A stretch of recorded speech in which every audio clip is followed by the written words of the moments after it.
Hello friends, today I came with a very important topic of English grammar. It's active passive.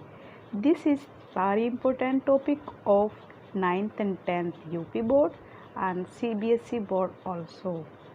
Here I am going to tell you about with very easy trick that you will never forget about active passive. Before knowing active passive, we must know about tense.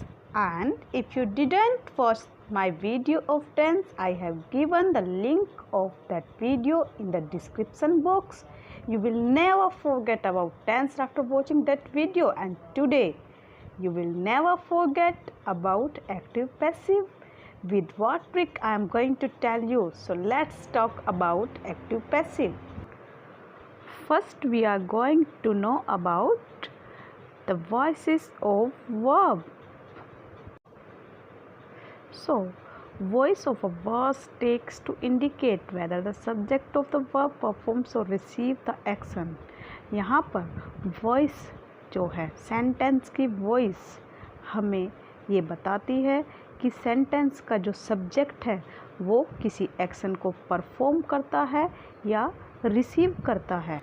Means voice से हमें पता चलता है कि sentence में जिस action के बारे में हम बता रहे हैं उसको परफॉर्म करने वाला सब्जेक्ट है और उस पर मेन फोकस दिया जाता है. लेकिन कभी कभी हम किसी एक्शन पर मेन फोकस करते हैं और सब्जेक्ट को हम इग्नोर करते हैं तथा ऑब्जेक्ट और एक्शन को ही हम मेन फोकस करते हैं और उसको मेन रोल बताते हैं.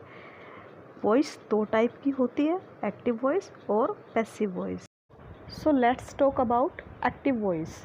एक्टिव वॉइस सेंटेंस में जो सब्जेक्ट होता है वो वर्ब को करने वाला होता है. मीन्स एक्शन जो हो रहा है सेंटेंस में वो सब्जेक्ट कर रहा है और यहाँ पर सब्जेक्ट पर मेन फोकस किया जाता है. ऐसे सेंटेंस को हम एक्टिव वॉइस बोलते हैं. For example, this sentence will show us that the subject of the sentence is doing the verb's action.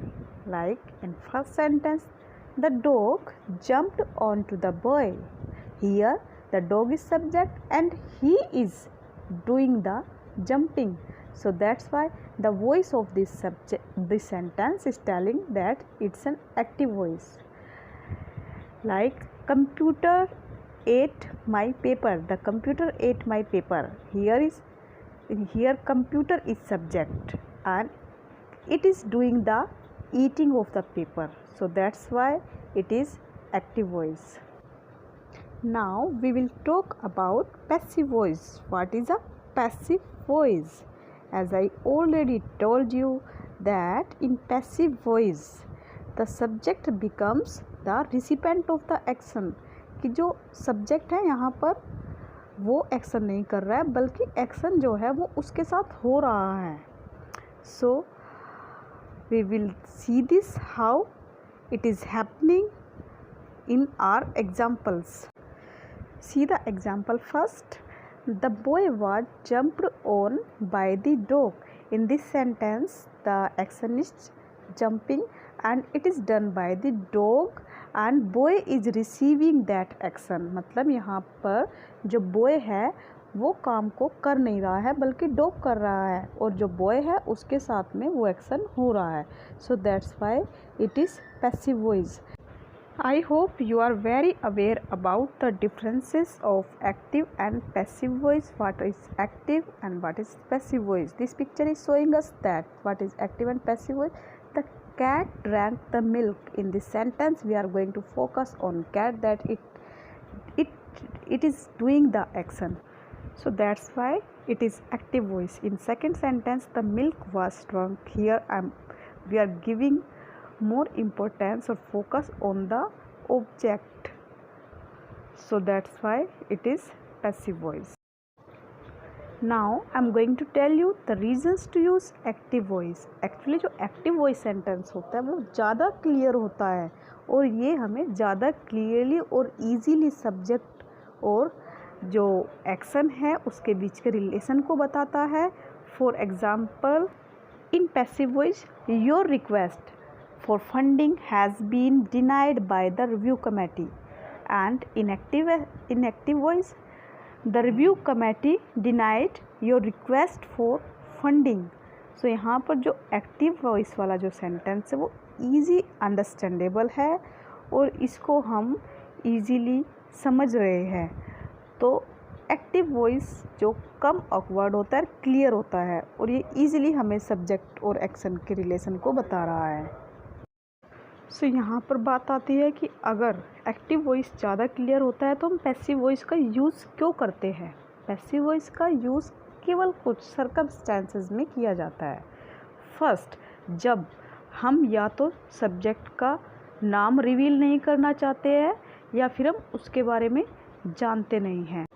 Secondly, हम पैसिव वॉइस का यूज़ कब करते हैं, जब हम किसी एक्शन के रिसीवर पर मेन फोकस करना चाहते हैं। मतलब एक्शन का जो रिसीवर है, ऑब्जेक्ट है, हम उस पर ज़्यादा फोकस करते हुए सेंटेंस को बोल रहे हैं, तब हम पैसिव वॉइस का यूज़ करते हैं। For example, the professor teach the students. Here the professor is doing the action, so that's why it's subject and we are going to focus on the subject professor. In the second sentence, the students are taught by the professor. Here the receivers are students, so we want to give more focus on students, so that's why in the second sentence we are using in passive form. पहले sentence में professor को importance और focus दे के बोला गया है और सेकंड सेंटेंस में स्टूडेंट्स को फोकस दे के बोला गया है। Now I am going to tell you the basic rule to be applied to change in passive voice from active sentence.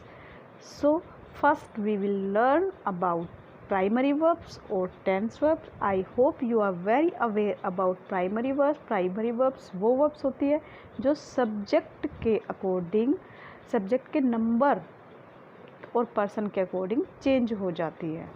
सो सबसे पहले हम ऑब्जेक्ट का यूज़ करते हैं, मीन्स जो एक्शन का रिसीवर है, और उसके बाद हम हेल्पिंग वर्ब लेते हैं। हेल्पिंग वर्ब का यूज़ करना मैं आपको नेक्स्ट स्टेप में बताऊंगी। वर्ब की थर्ड फॉर्म, वर्ब यहाँ पर पास्ट फॉर्म में हमेशा यूज होगी। देन हम बाय यूज़ करेंगे and then we will use the subject. Now I am going to tell you the very easy trick that you will never forget about active and passive voice. So first we will talk about present tense. For present indefinite in active sentence we use do does. For continuous is rm. Perfect has have. Perfect continuous has have been. So if we are changing in passive voice from these sentences, how we will change? I am going to tell you very easily. यहाँ पर हम next का formula लगाने वाले हैं। देखिए, अगर sentence present indefinite का है तो हम उसमें उससे नेक्स्ट की हेल्पिंग वर्ब यूज़ करेंगे और थर्ड फॉर्म का यूज़ हमें करना ही है सभी में। जैसे डू डज का यूज़ है तो हम उसमें इज़ आर एम का यूज़ करेंगे नेक्स्ट वन का। कॉन्टीन्यूस प्रेजेंट का हो, पास्ट का हो, फ्यूचर का हो, हम हेल्पिंग वर्ब वही यूज़ करने वाले। यहाँ पर मैंने इक्वल टू का साइन दिया है, प्लस बीइंग हम यहाँ पे ऐड करने वाले हैं कॉन्टीन्यूअस में सभी में। और परफेक्ट में हम फिर से नेक्स्ट वन का फॉर्मूला अप्लाई करेंगे। मतलब अगर हैज़ हैव आया है तो हमें हैज़ और हैव बीन का यूज़ करना है। वर्ब की थर्ड फॉर्म हमें सभी में अप्लाई करनी है। For example, he has eaten his lunch, तो यहाँ पर सेंटेंस को आइडेंटिफाई सबसे पहले करना है। सेंटेंस जो है वो प्रेजेंट परफेक्ट का है और प्रेजेंट परफेक्ट में क्या फॉर्मूला अप्लाई करना है, नेक्स्ट का। मतलब प्रेजेंट परफेक्ट कॉन्टीन्यूस की हेल्पिंग वर्ब लेनी है। तो यहाँ पर हम सबसे पहले यहाँ पर हम ऑब्जेक्ट लेने वाले हैं, मतलब जो रिसीवर है वो है यहाँ पर lunch. So his lunch has been. Verb की थर्ड फॉर्म हमें यूज़ करनी है सभी में, ईटन बाय, एंड देन हम सब्जेक्ट को ऑब्जेक्टिव केस में चेंज कर देते हैं। तो यहाँ पर हम लेंगे him. His lunch has been eaten by him. बस थोड़ा सा ध्यान देने की ज़रूरत है प्रेजेंट टेंस में, उसके बाद आप पास्ट और फ्यूचर बहुत इजीली बना लेंगे, हम कभी भी नहीं भूल पाएंगे। केवल हमें नेक्स्ट वन का फॉर्मूला अप्लाई करना है और कॉन्टिन्यूस में हम वही हेल्पिंग वर्ब यूज़ करके केवल बीइंग यूज़ करेंगे और थर्ड फॉर्म का यूज़ करेंगे। Now we will talk about changing from past tense. If we talk about the helping verbs in active sentences, we use did in indefinite, was, were in continuous, had in perfect and had been in perfect continuous।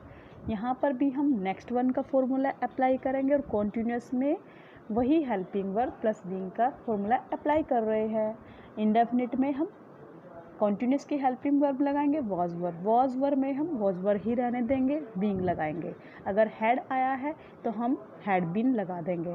For example, she didn't pluck this flower. First we will identify the tense of the sentence. This sentence is from past indefinite, she didn't pluck this flower. So first we will take the receiver. यहाँ पर receiver कौन है? This flower. So this flower और helping verb past indefinite आया है तो हम next one की लेंगे पास्ट कॉन्टिन्यूस की, तो फ्लावर के अकॉर्डिंग हमने वॉज लिया है। Then not and help action verb हम पास्ट फॉर्म में लेंगे plugged, then by and then she को हम ऑब्जेक्टिव केस में हर लिखेंगे। This is very easy to change. Now I am going to tell you about changing from future tense in passive voice.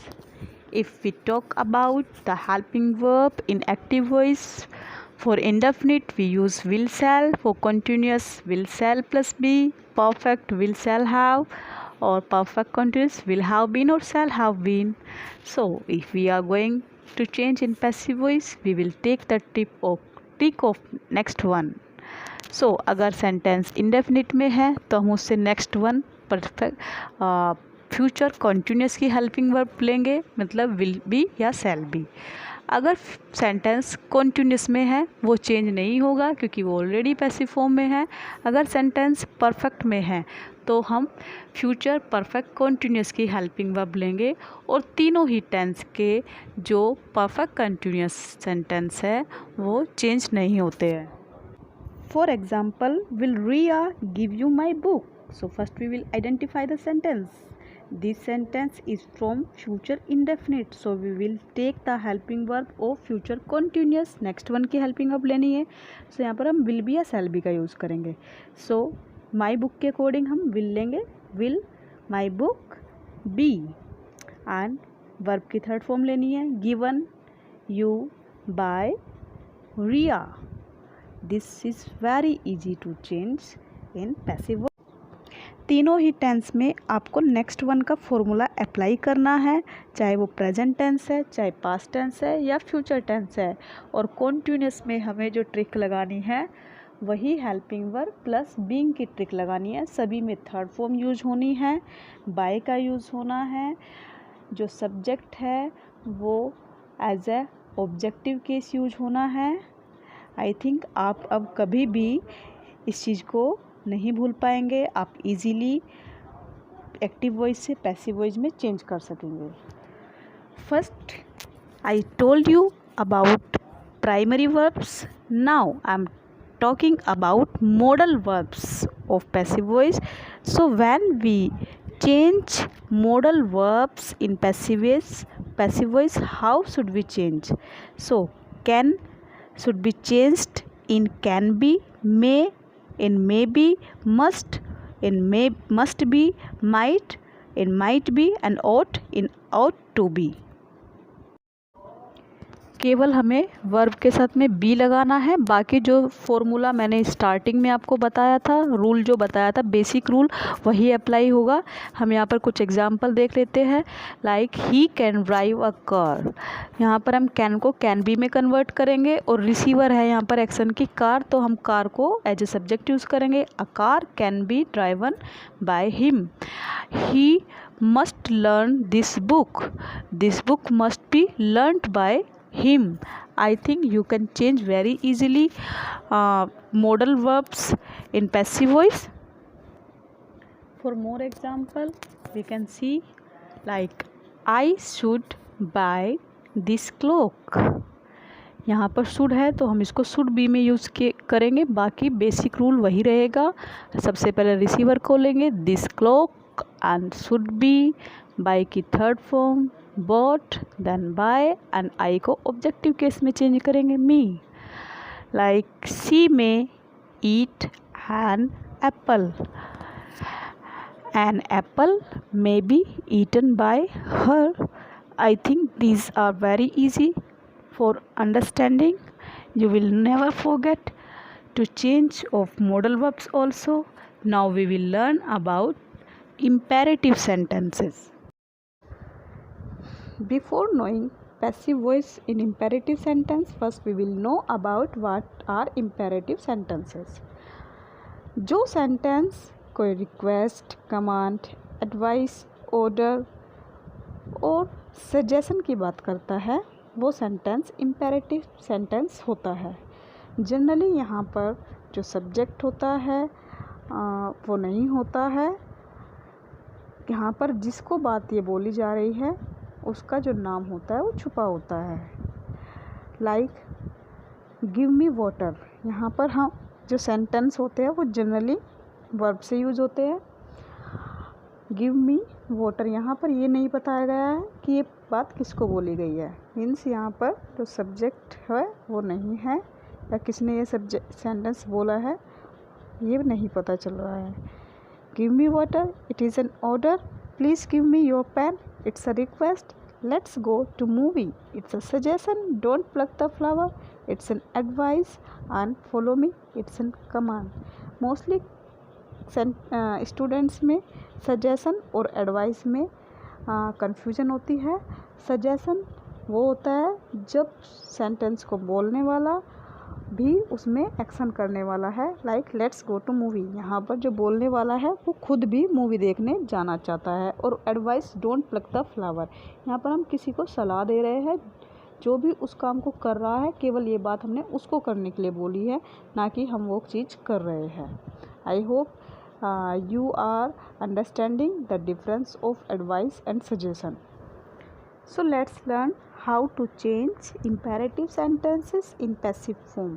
The rule of changing these sentences in passive form is we will use first let, then we will use object, then we will use be, then verb past form, then by, then you. We can see the example. Open the door, यहाँ पर subject तो नहीं है तो object है यहाँ पर, मतलब रिसीवर कौन है यहाँ पे, द डोर। सो पहले हमें यहाँ पे लेट यूज़ करना है। लेट, उसके बाद में हम क्या यूज़ करेंगे, ऑब्जेक्ट द डोर। फिर क्या यूज़ करेंगे, बी।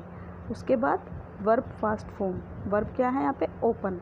तो हमने यहाँ पर ओपन यूज किया है, बाय यूज़ करेंगे और यूज करेंगे। यहाँ पर सब्जेक्ट नहीं है तो for subject we will use you for all imperative sentences.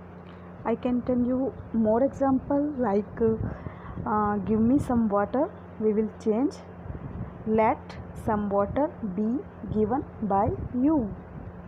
और for request we can say please give me a pen, how we will change let the pen be given by you. So it's very easy to change imperative sentences also in passive voice. I hope आप तीनों ही तरह के sentences को नहीं भूलेंगे। पहले मैंने आपको प्राइमरी या टेंस वर्ब बताई है जिसमें मैंने फॉर्मूला बताया है नेक्स्ट वन का, कॉन्टिन्यूस में वही हेल्पिंग वर्ब प्लस बीइंग का। मॉडल वर्ब में हमें केवल बी का यूज़ करना है और इम्पेरेटिव सेंटेंस में हमें let plus object plus be का यूज़ करना है। देन हम बेसिक रूल के अकॉर्डिंग ही अपने सेंटेंस चेंज करेंगे। मुझे उम्मीद है आपको ये वीडियो पसंद आएगी। If you have any query or doubt you can ask in comment box. Thanks to watch the video. मैं जल्द ही अपनी दूसरी वीडियो के साथ आऊँगी और अगर आपको वीडियो पसंद आई हो तो आप चैनल को सब्सक्राइब और लाइक ज़रूर करें। Thank you.